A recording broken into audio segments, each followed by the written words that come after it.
Damos comienzo a un nuevo comentario bíblico expositivo. Servidores de Dios. Quien te habla es Manuel Cornejo. En esta ocasión estaré compartiendo en el Evangelio de Mateo, capítulo 3 y versículo 6, donde dice: y eran bautizados por él en el Jordán, confesando sus pecados. El bautismo de Juan el Bautista era una expresión visible del compromiso y aceptación del mensaje que predicaba, de manera que eran bautizados por él en el río Jordán. Nótese que los judíos estaban acostumbrados ellos a abluciones rituales que expresaban limpieza ceremonial de impurezas, muchas de ellas prescritas en la ley, como por ejemplo en Levíticos capítulo 14, versículo 8 y capítulo 15, versículo 5, etc. Pero lo que Juan predicaba iba seguido de simbolismo del bautismo de agua, que, aunque no era nuevo, como señal de identificación, lo era como aplicación de la aceptación al arrepentimiento. Por otro lado, las regulaciones legales establecían que los prosélitos gentiles que se hacían prosélitos de la justicia o prosélitos del pacto serían admitidos a la plena participación de los privilegios de Israel por medio de la circuncisión, al bautismo y el sacrificio de holocausto de una becerra, de un par de tórtolas o de 2 palominos. Y note que según el ritual, al que iba a ser bautizado, se le cortaba el pelo y las uñas, se desnudaba completamente y hacía una profesión de fe ante los que se llamaban padres del bautismo, y se les sumergían por completo, de modo que todo el cuerpo quedase introducido en el agua. Cuando salía del agua, se le consideraba como nacido de nuevo, que en el lenguaje de los rabinos era como si fuese un niño recién nacido. Ese nuevo nacimiento no era un nuevo nacimiento procedente del cielo, sino una expresión de renovación moral y de una nueva relación con Dios, con Israel y con su propio pasado, presente y futuro. El bautismo de Juan no era un bautismo de prosélitos, ni tenía nada que ver con algo semejante, sino la expresión visible de que el bautizado había entendido que era preciso un arrepentimiento delante de Dios y que su vida se ajustaba de ahí en adelante a las demandas que el Señor había establecido para los suyos. Por tanto, solo eran bautizados quienes confesaban sus pecados. De otro modo, sin confesión de pecados no había bautismo. Los que se bautizaban en el bautismo de Juan eran conscientes de que si lo hacían en forma correcta, simbolizaba una renuncia definitiva y compromiso público con su anterior forma de vida, para seguir en adelante una vida de acuerdo con la voluntad de Dios en un camino enderezado y en una senda renovada. Junto con el bautismo, o tal vez antes de ser bautizados, debían de hacerlo confesando sus pecados. La palabra confesión, de raíz latina, tiene el sentido de decir lo mismo, ya que confesar no es contar a Dios los pecados que Él conoce de cada uno de los confesos, sino de afirmar que lo que Dios dice del pecado es aceptación plena del que hace confesión. Y esa confesión trae como consecuencia el cambio radical de vida. El que reconoce que mentir es pecado y no confiesa está diciendo que asume y se identifica con lo que Dios mismo dice, y por lo tanto dejará de mentir en adelante. Lo asombrosamente interesante es que el bautismo que Juan practicaba no era para gentiles que abrazaban el judaísmo, sino para judíos que se volvían a Dios. Era un bautismo de arrepentimiento que se manifestaba en un acto de confesión de pecados. Hechos de los Apóstoles, capítulo 19, versículo 4, dice: Dijo Pablo: Juan bautizó con bautismo de arrepentimiento, diciendo al pueblo que creyesen en aquel que vendría después de él, esto es, en Jesús el Cristo. Una importante lección se desprende de este texto, ya que la verdadera confesión delante de Dios exige y produce no solo la resolución de cambio, sino un cambio real de vida. La confesión coloca fuera de la esfera del creyente el pecado para seguir a Dios con una vida santa de acuerdo con la confesión hecha. La primera carta de Juan, capítulo 1 y versículo 9, dice: Si confesamos nuestros pecados, Él es fiel y justo para perdonar nuestros pecados y limpiarnos de toda maldad. Continúo ahora con el versículo 7, donde dice: Al ver Él que muchos de los fariseos y de los saduceos venían a su bautismo, les decía: Generación de víboras, ¿quién os enseñó a huir de la ira venidera? Juan llamaba al arrepentimiento a causa de la inminente venida del reino de los cielos. Pero los fariseos y los escribas eran conocedores de la Escritura. Ellos, por tanto, sabían que los profetas anunciaban el reino para quienes diesen la medida espiritual que los capacite para entrar en él, como anunciaba Ezequiel en el capítulo 20 y los versículos 37 al 38, donde dice: Os haré pasar bajo la vara y os haré entrar en los vínculos del pacto, y apartaré de entre vosotros a los rebeldes y a los que se rebelan contra mí. De la tierra de sus peregrinaciones los sacaré, mas a la tierra de Israel no entrarán, y sabréis que yo soy Jehová. Ese era el problema de Nicodemo, que tenía cuando fue a visitar a Jesús.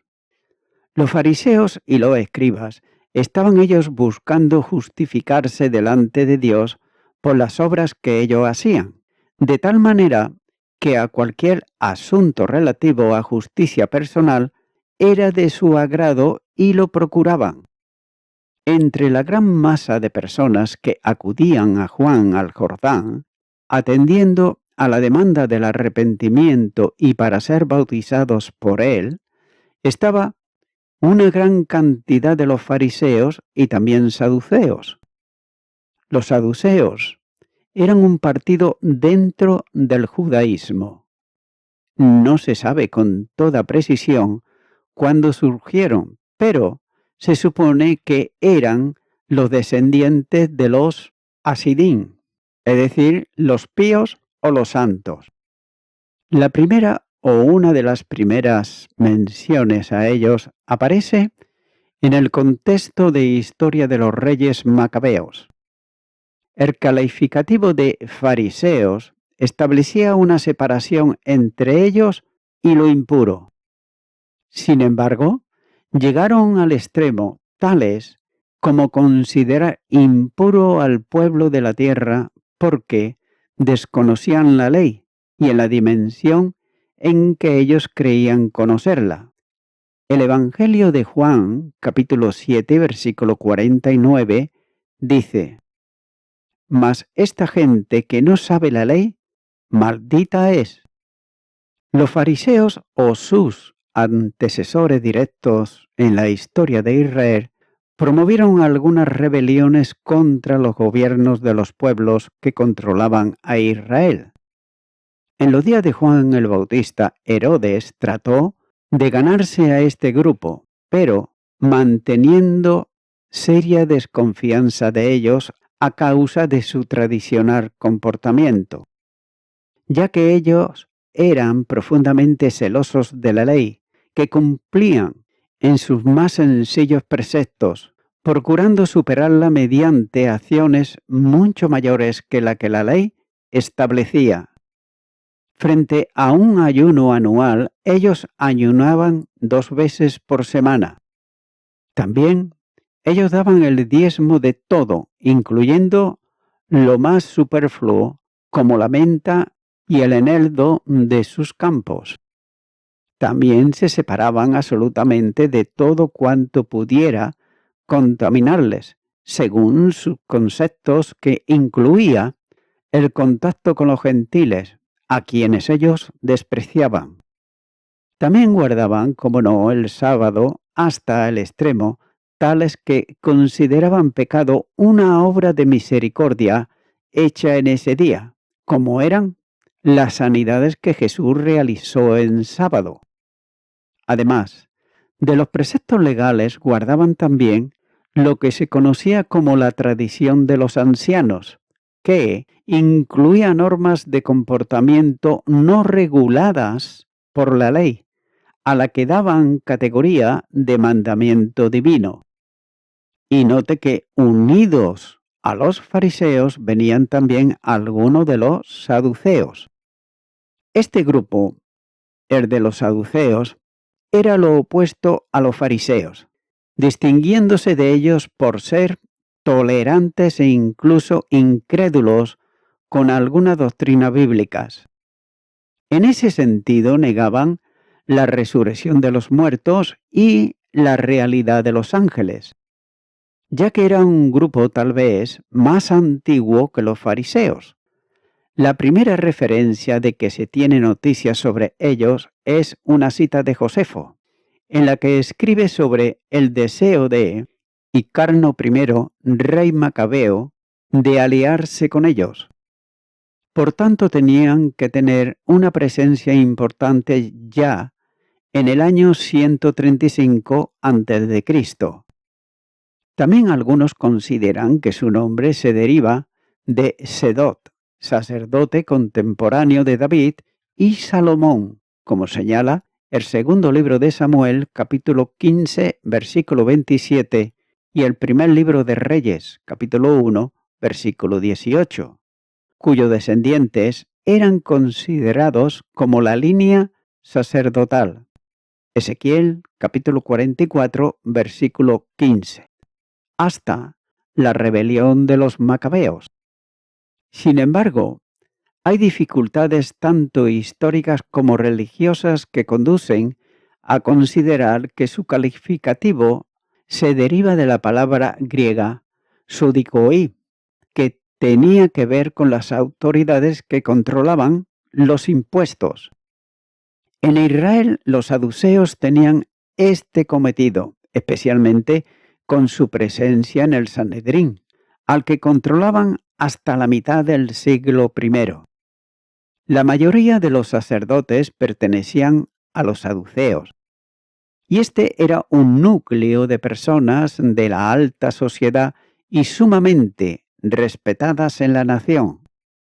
En contraste con los fariseos, tenían una doctrina que se basaba prácticamente en el mantenimiento de la ley ceremonial, pero se apartaban de doctrinas fundamentales que los fariseos sostenían.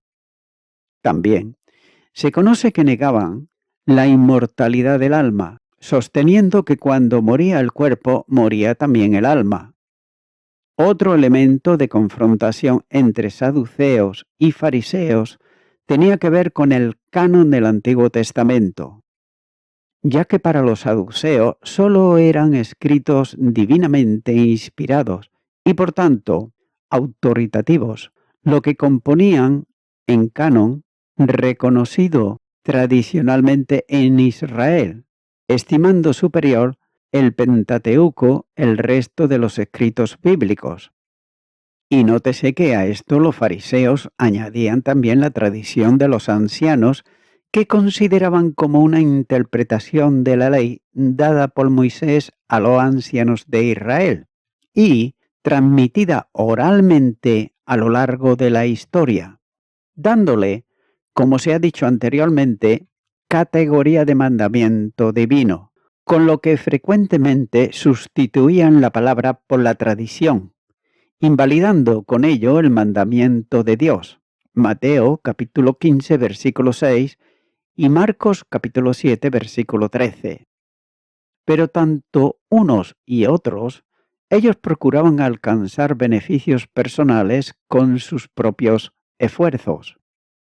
Los saduceos, que no creían en la resurrección ni tampoco en la inmortalidad del alma, procuraban alcanzar las mayores riquezas durante su vida, valiéndose de cualquier cosa que pudiera reportarles algún beneficio, ya que eran los que controlaban el comercio dentro de la zona del templo, beneficiándose de las comisiones de los cambistas y de los impuestos de los mercaderes. Pero los fariseos hacían lo mismo, añadiendo también la pretensión de alcanzar la justificación para la vida eterna mediante sus esfuerzos. Pero tal pretensión los llevaba a sentirse superiores al resto de las personas y a despreciar a quienes ellos llamaban pecadores. Su espíritu queda plenamente descrito en la parábola del fariseo y del publicano, en la que se describe el mayor grado de arrogancia personal al considerar delante de Dios que, como fariseo, era superior al resto de los hombres y mucho más si se comparaba con la vida de los pecadores. Lucas, capítulo 18, versículo 11 dice: El fariseo puesto en pie oraba consigo mismo de esta manera: Dios, te doy gracias porque no soy como los otros hombres, ladrones, injustos, adúlteros, ni aun como este publicano.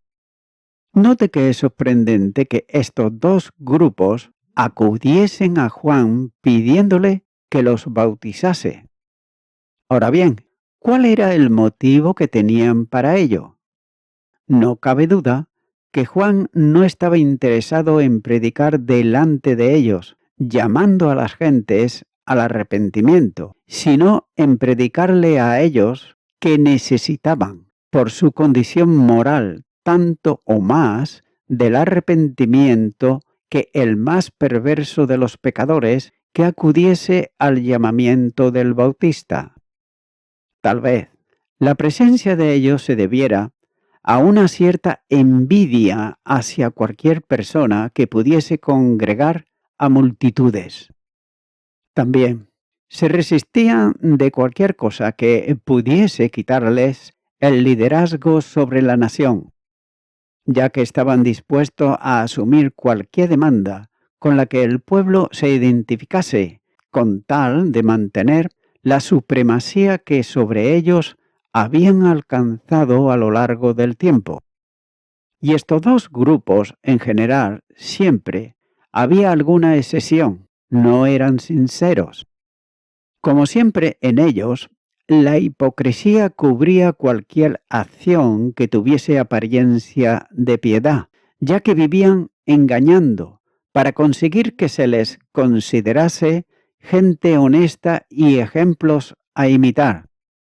Juan no los recibe con calificativos admirables o títulos de maestros. Les llama enfáticamente generación o engendros de víboras. En el desierto era muy habitual encontrar víboras, reptiles pequeños, llenos de astucia y altamente venenosos.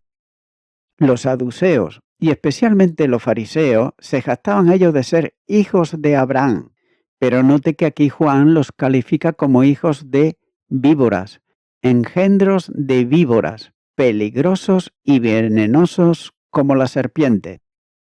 Más adelante Jesús confirma el mismo título para esto, en el Evangelio de Mateo capítulo 12, versículo 34 y capítulo 23, versículo 33. Por otro lado, el contexto exige entender este calificativo, no en relación con los reptiles en sí, con quienes podían ser comparados, sino como descendientes, esto es, hijos de la serpiente antigua, que es Satanás. Apocalipsis, capítulo 12, versículo 9, capítulo 20, versículo 2. Más adelante Jesús, en su ministerio, les diría que no podían considerarse como hijos de Abraham, porque sus instintos personales y sus ansias homicidas evidenciaban una relación con el que es mentiroso y homicida desde el principio. Evangelio de Juan, capítulo 8, versículo 44. Podían estar enemistados entre ellos, pero los dos grupos tenían un objetivo común, y era que estaban unidos para el mal. Luego del saludo, Juan les dirige el mensaje, y lo hace a modo de interrogante, cuando les dice: ¿quién os enseñó a huir de la ira venidera? El verbo que emplea Juan para enseñar tiene el sentido de hacer notar, en la intimidad mostrar secretamente. Los saduceos y fariseos, ellos estaban convencidos en la acción de Dios sobre el pecado y buscaban la manera de evitar lo que iba a venir, es decir, la ira venidera, literalmente la ira que está llegando. Sin duda, hay dos niveles o tiempos relacionados con esa ira venidera, ya que por un lado la acción de la justicia divina que está dispuesta sobre el pecador rebelde, Evangelio de Juan, capítulo 3, versículo 18, y Romanos, capítulo 1, versículo 18. Y por otro lado, hay una larga referencia profética sobre la acción judicial de Dios, que enviará sobre todo el mundo antes del reino de Jesucristo sobre la tierra. Apocalipsis, capítulo 3, versículo 10. Esta acción judicial de Dios en limpieza previa para el establecimiento del reino terrenal de Jesucristo está anunciada por los profetas, como por ejemplo Sofonías capítulo 1 versículo 15 y Malaquías capítulo 3 versículos 2 y 3. Por tanto, los fariseos y los saduceos, conocedores ellos del mensaje de Juan sobre la proximidad del reino, entendían que el juicio de Dios para limpieza vendría también, por lo que se apresuraban a cumplir cuanto fuere necesario para evitarlo. Pero la pregunta de Juan a los saduceos y fariseos es una referencia a la gracia de Dios que no quiere que ninguno perezca, sino que todos procedan al arrepentimiento y vivan. Segunda carta de Pedro, capítulo 3, versículo 9. Además, es como si dijese: ¿quién os está avisando de la ira que viene? La única respuesta válida es Dios mismo, quien por medio de Juan grita en el desierto llamando al arrepentimiento. Y la pregunta de Juan pudiera ser tomada también en tono irónico. Aquellos estaban actuando como si pudiesen, mediante un rito ceremonial, engañar a Dios. Pero lejos está tal posibilidad, ya que el Señor no mira lo externo, sino lo profundo de la intimidad, más recóndita del corazón. Y voy concluyendo con esto. Amigo y amiga oyente, dicen las Escrituras que salía a él. Él era Juan el Bautista, y él, por tanto, no alquilaba un estadio, no alquilaba un teatro, ni iglesia, y no había ningún comité que le convidara a venir a predicar. Si querían escuchar predicar a Juan, tenían que salir a donde él estaba. Y se puede decir que el Espíritu de Dios estaba sobre este hombre. ya que hubo un cambio en las vidas de estas personas que acudían a él a escuchar lo que decía.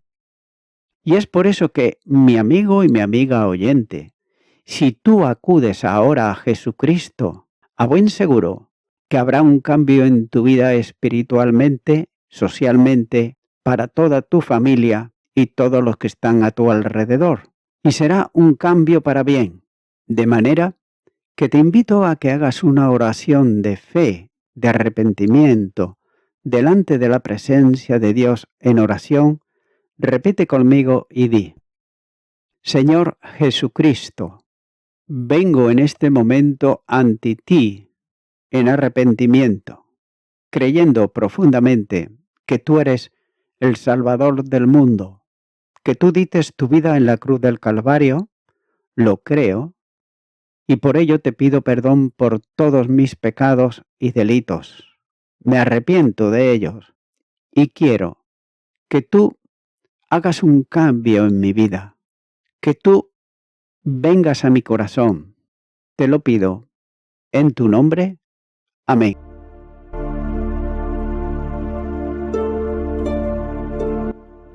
Amigo y amiga oyente, si tú has hecho esta oración de corazón, te recomiendo que comiences a orar a Dios, en primer lugar, en el nombre del Señor Jesucristo. Orar a Dios no es rezar, sino que es hablar con una persona. También te recomiendo que leas la palabra de Dios y lo hagas a diario. Comienza, por ejemplo, con el Nuevo Testamento. Y también, por último, te recomiendo que para que puedas crecer espiritualmente, te congregues en una iglesia cristiano-evangélica, donde se predique, se enseñe y se practique la sana doctrina y la palabra de Dios. Congrégate ahí y con el tiempo podrás crecer espiritualmente y también servir al Señor Jesucristo. Que Dios te bendiga. Y a toda la audiencia, nuevamente ya me estoy despidiendo de todos ustedes y será hasta el próximo programa. Que Dios os bendiga a todos.